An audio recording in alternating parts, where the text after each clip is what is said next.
Hello everyone. இன்றைக்கி நம்மளோட topic என்னென்னா ஆக்சியம் ஆஃப் சாய்ஸ். அப்படின்னா என்னென்னு பார்த்தீங்கன்னா, for any collection of sets one can construct a new set containing an element from each set in the original collection இப்படிங்கிறது டெஃபினேஷனுங்க.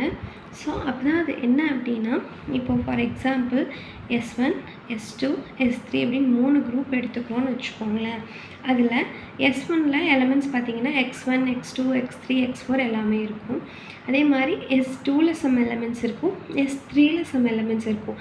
இது எல்லாமே பார்த்திங்கன்னா தனித்தனி ஒரு குரூப். ஸோ இது எஸ்ஸுங்கிற சீரீஸில் நீங்கள் மொத்தமாக எடுத்துக்கலாம். இது எல்லாமே சேர்ந்து ஒரு கலெக்ஷன் ஆஃப் செட்ஸ் அப்படின்னு சொல்லி எடுத்துக்கலாம். ஸோ எப்படி எடுத்துக்கிறதுல இந்த ஒவ்வொன்றிலையும் ஒவ்வொரு எலமெண்ட் இருக்குது இல்லைங்களா, அந்த ஒவ்வொரு எலமெண்ட்டை எடுத்து if we can form another group, so அந்த மாதிரி நம்மளால் ஒரு செட்டை க்ரியேட் பண்ண முடியும் அப்படின்னா அதை தான் நம்ம என்ன சொல்லுவோம் அப்படின்னா ஆக்சியம் ஆஃப் சாய்ஸ் அப்படின்னு சொல்லி சொல்லுவோம்.